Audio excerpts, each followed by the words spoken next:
I would go talk to this priestess. I was on a journey. She was in a tomb. She would do sacred ceremonies, the white light of the Holy Spirit. Don't look at other people's stuff. You don't belong here. Get out. We have to move you. We've got to go where we have to go and leave who we have to leave. Hello, beautiful souls, and welcome to the Medium's Table. I'm your host, Michelle Gardner. This podcast is your personal invitation to join me at the intersection of the everyday and the extraordinary. Together, we'll explore the magic of mediumship, share spiritual stories, and connect with fellow mediums on this incredible journey. So grab a seat, pour yourself a cuppa, and come join us at the Medium's Table, where spirits gather and stories unfold. I'd like to welcome back to the show beautiful soul, spiritual healer, medium, spiritual therapist, and teacher, and also renowned author, Karen. Welcome back to the show, Karen.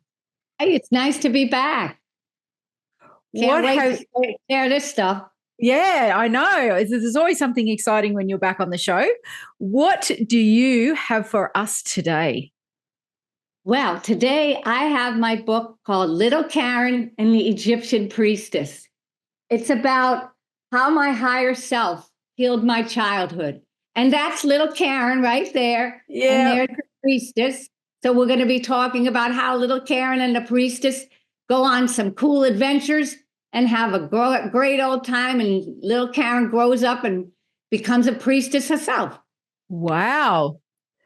Sounds exciting. Go ahead, because I really want to hear this story.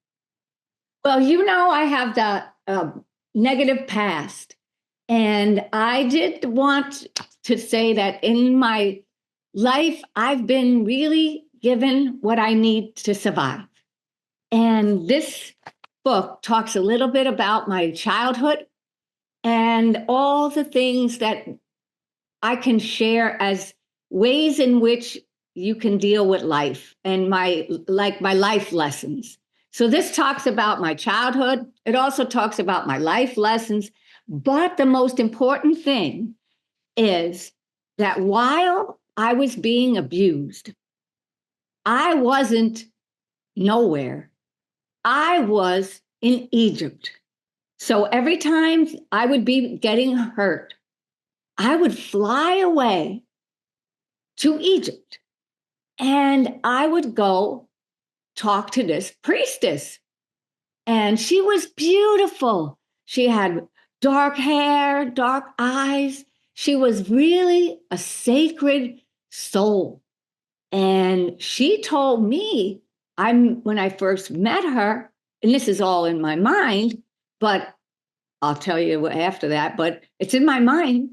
But I saw her and she had on a beautiful gown, and she had like one of these, I guess, not a sword, but like something that she could hold, and it had a crystal on top. And she told me that men sometimes use weapons, but she didn't use weapons. She used the crystals. She used her ability to tap into the crystal world and to have women also be part of a very spiritual ceremony. And what happened is the women would be in the temple along with the high priestess, the high priests. So she would be, her temple was Isis. So she renowned Isis. And so she would go to the temple. She would do sacred ceremonies, and women were there. And she told me that in Egypt, women have a lot of power, and that she doesn't use her power for bad. She uses her power for Egypt, to worship it, to love it, to preserve it, and basically to live in harmony with the other people. Now, I didn't think that Egypt had that much women's power, but she was trying to teach me that women can use power that they have in a positive and safe way, not in a way where they're trying to hurt or abuse people, but in a way that's helpful and healthy. And so for me, I would really, and she would say, if you get hurt or something's bothering you, you come to me. So every time I was being hurt, I would go to her. One time she told me to take all my sadness and throw it into the Nile. And I would throw it into the Nile and I would feel better. She taught me how to be a priestess in training. She taught me that I could be a good person, that I can love people, and that she made it possible. She introduced me to other people who could, in that community, were very loving and kind too. So while I was being hurt, at the same time, I was being helped. So I know that when I was in the health club and I wanted to visualize something positive, I would pretend that I'm seeing the priestess and I'm, doing the bike and the priestess is across the room. And so I would just visualize this priestess everywhere I would go. And it wasn't something that was taught to me in a book. It was taught to me in my mind, which also told me that Egypt is a very special place. And I wanted to know more about it. And so it gave me an opening to what is happening in that place. So I'm watching TV years later, and I see this program on Egypt. And it talked about the very thing that I got explained to me, that there were women and that they were in the temple and they were helped. They were, what do they call them? Priestess and wives, like priest. So that the priest had wives as well, or they played that role. And I just said, this is true. This is not a lie. What I got taught, that's truth. It's not a lie. And so I was like, this is for real. And so I'm thinking, I was on a journey. I was in Egypt, but I was really can't figure out how I got there. And when I first met her, she was in a tomb. And I said, oh, I don't want to go in there. And I was like, I heard a voice and it said, it's okay to come. And I'm like, why are you talking to me, through my mind? And I said, I'm afraid. And I was terrified. And then I was like, it was dark. And then I went down there and then I thought she was dead, but she was sleeping. She was sleeping and she woke up and she said, this is me. I'm going to help you. And I was like, oh, so I faced my fear of being in the tomb alone. And then years later, somebody told me that at some temples, they sleep on the tombs. People sleep on the tombs and they're alive and they're tourists.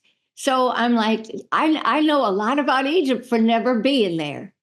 And my next book was going to be Little Karen and the Priestess Adventures in Egypt. So that's my goal one day, is to go to Egypt and to really see what's there.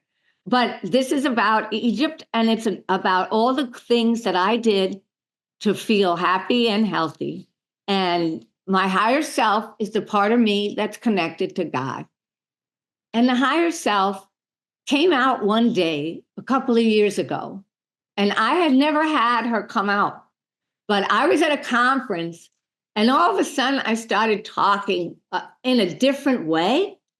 And I tried to reach like where it was coming from, but I couldn't because it was too high up. And it was all positive, good things.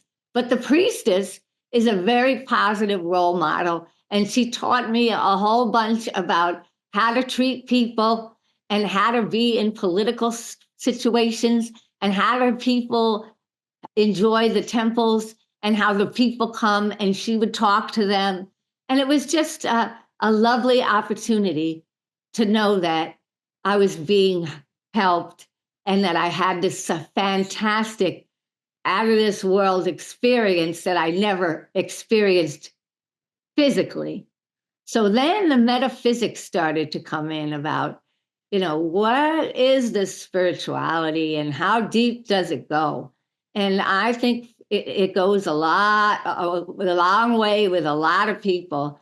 And I know that little Karen will always be happy that she went and that she has a happy life. In fact, the cover is what I have up in my office. Somebody painted it for me.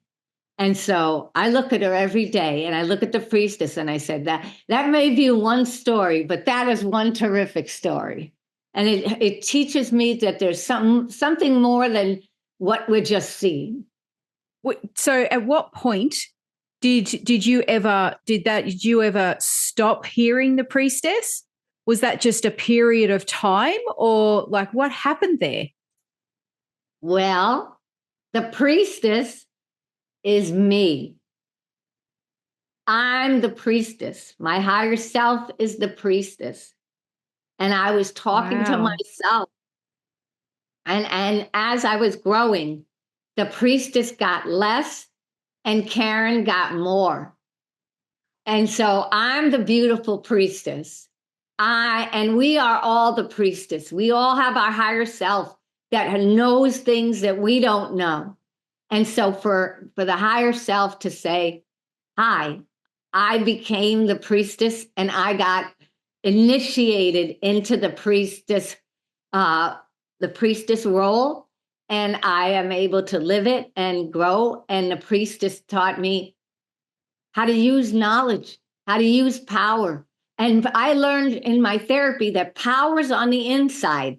I would always look external for my power. Like if I give you power, it'll come to me. No.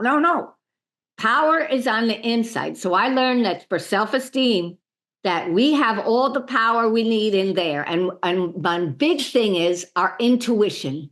Our intuition knows, but we don't know how we know.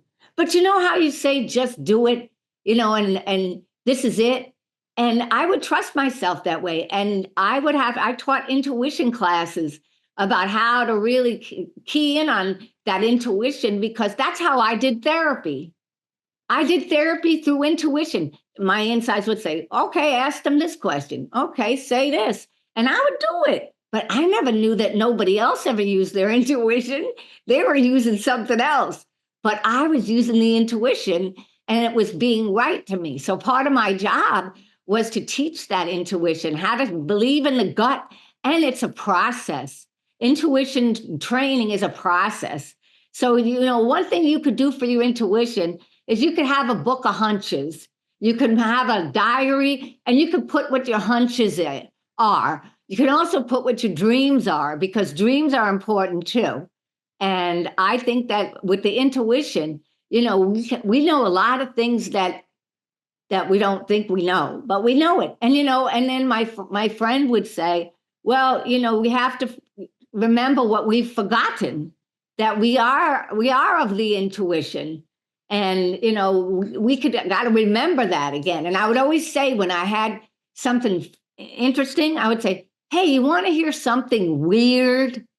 And it would always be a spiritual thing. And I'm like, I just noticed. So I think that we can program ourselves. It's like a muscle. We can have them, and we can, work the muscle, like take two different paths. Which path are you going to go down? One path's going to help you, one path's not.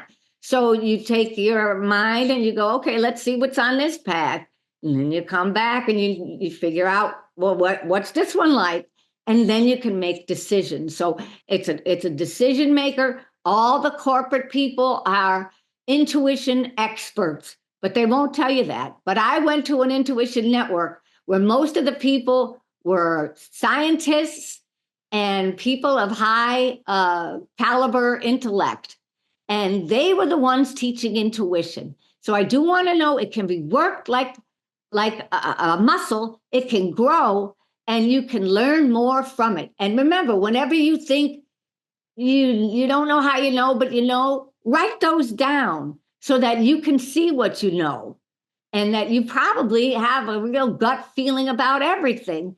And people would always tell me, well, it did tell me, my gut told me not to marry that person, but I did anyway, but maybe it could help you with your decision making, and you won't have to worry about having, no input. You really need the input. You really have to sit with yourself and say, well, what am I doing? And make it a situation where you always come down with decision making because of what also you felt. And that's another thing, that it's important to feel it, and it's important to have fun with it. And there are all kinds of exercises and everything for intuition. I can even tell you, a whole bunch worth. But I just think you got to trust that intuition, trust that inner voice. And that was the priestess. It was the inner voice that said, you're going to get out of here. And then I worked with this one man, and my intuition and my higher self was saying, you don't belong here. And I was like pretending I didn't listen. I didn't hear it. And then it was like, you don't belong here. Get out. We have to move you. And I'd be like, what? I was afraid. I was like, well, why? I have to do it on my own then. They're like, yeah, that's what we're trying to get you to do. And I was like, and my intuition said, you're going to write a book long before the man you're working for is going to write a book, if he even ever does. So you got more in you than you thinking. Don't let him tell you what he's got. Look on your own tree. See what you've got. Don't look at other people's stuff. And I'd also like James Van Praagh when he says, what other people think of you is none of your business. Because for years, I worried what other people thought of me. I worried, did I look okay? Did I feel okay? Did I do this right? And that's a waste of time. Really, if they like us, if they don't, it doesn't matter. We've got to go our path. We've got to go where we have to go and leave who we have to leave, even if it's painful. So that when I was working with that man, I also saw, how I was not getting anything. And I was my leaves were kind of drooping rather than, blooming. So it was time to go. And when I left, it was the best decision I ever could do, because then I got to have my life the way I needed it. And also, I had dreams that if I had written the first book, and I had a dream that if I stayed working with him, that all my books came back undelivered. So even my insights were telling me, you can't go back there, because then you can't be your own identity. And so for many years, the intuition helped me to believe in myself, to trust my hunches and to work with them. And also had a whole bunch of beautiful colleagues who also believed in intuition training. It was out in California, but some came from the Midwest, some came from other places. And if you could ever think of a group you might want to join, it would be an intuition group, because it teaches you to know what's in there, and also to trust what your instincts are feeling. And again, I do therapy by my intuition. I always have, and it's never done me wrong. So what this teaches me, little Karen and the Egyptian priestesses, we have a lot of power inside ourselves, and we can choose how we use it, when we use it, and who we use it with. And I always try to say, how would another person feel? And then be empathic. I try to put myself in other people's places and think, that must have been hard for them. And try to have empathy, because without empathy, we really can't grow. And it's the biggest thing that we need. I'm also an empath, which means that I get other people's stuff.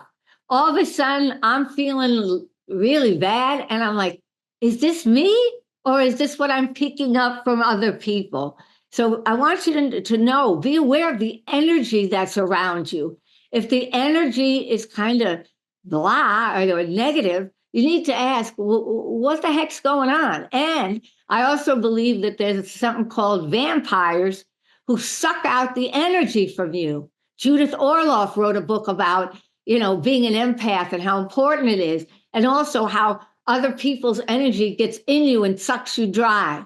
So if you ever feel like when you're with somebody and you leave them and you feel exhausted, I want you to know that what you could do is, we call it etheric cords. Like somebody has a cord in your back and then you feel drained. So what you can do is take a big scissors in your mind and go to your back and cut those etheric cords. Cut them so that they're not going to continue with you. And remember, people have said to me, if you're going to put your energy out there, I'm going to take it. And I was surprised the person was so honest that they told the truth, that people will take it. So protect your energy. I shield myself. I try to ground myself into the ground, taking the energy to the center of the earth, pretending I have roots. And I also choose to use the golden light of the heaven and bring that down. Or I try to do Mother Mary and the white light of the Holy Spirit around me. So I want you to know there are people out there that can also suck you blind and they can hurt you.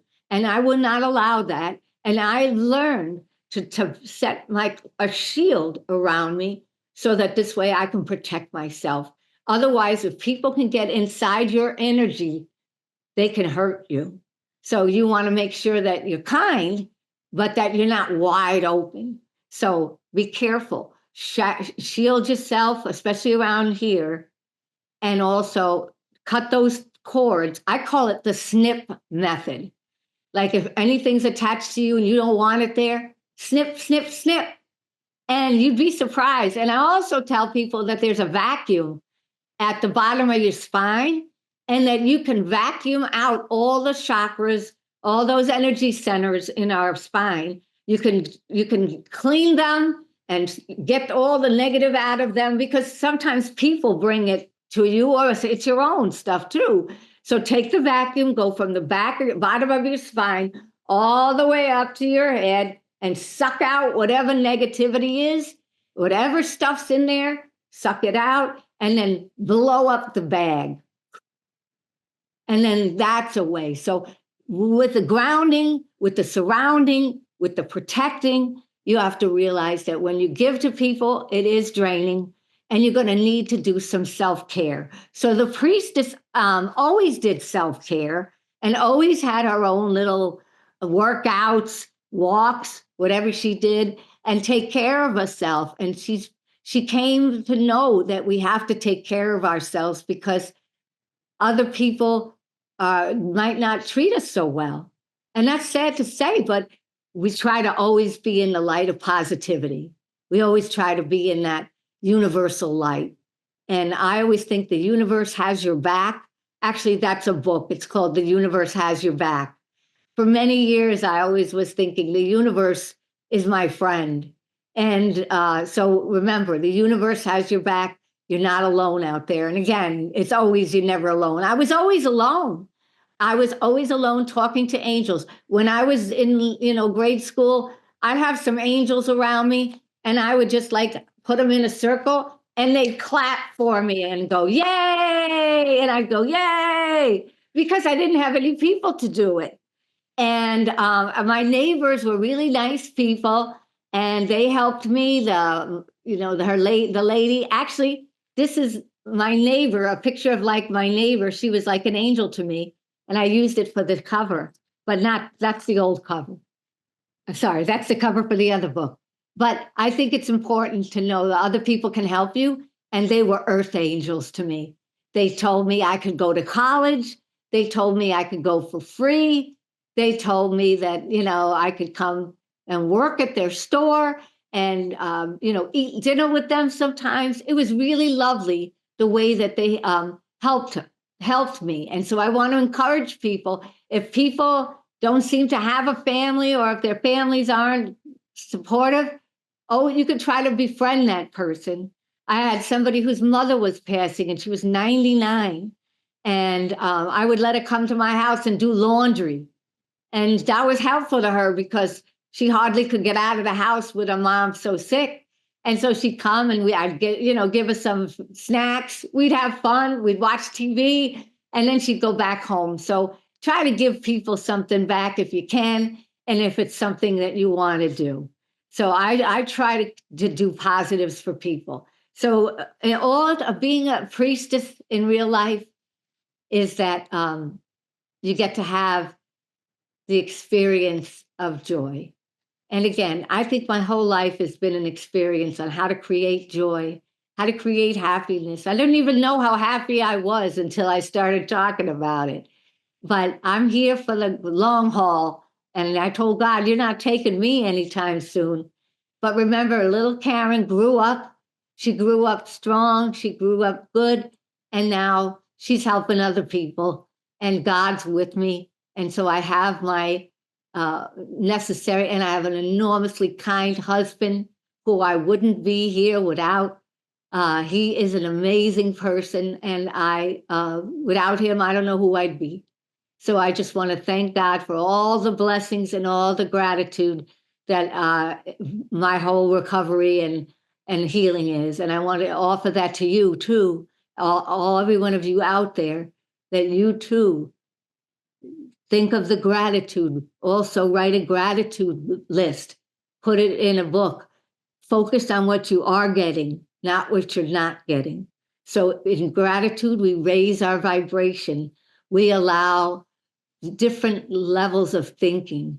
And I am always an intellectual at some point, knowing that we can't always figure out everything, but we sure can use our heart, our soul, and our brain, and our people, and our power. So live in your power and do it with pleasure, and allow yourself to make your life as happy as you want to be. And if you need any prayers, I'd be more than happy to say some for everybody here. God, please bless everybody, give them what they need to grow, and accept that they can accept themselves. It's better to love yourself. So accept and love. Thank you. Amen. Thank you, Karen. Oh, wow. Again, you know how to you touch the heart and the soul.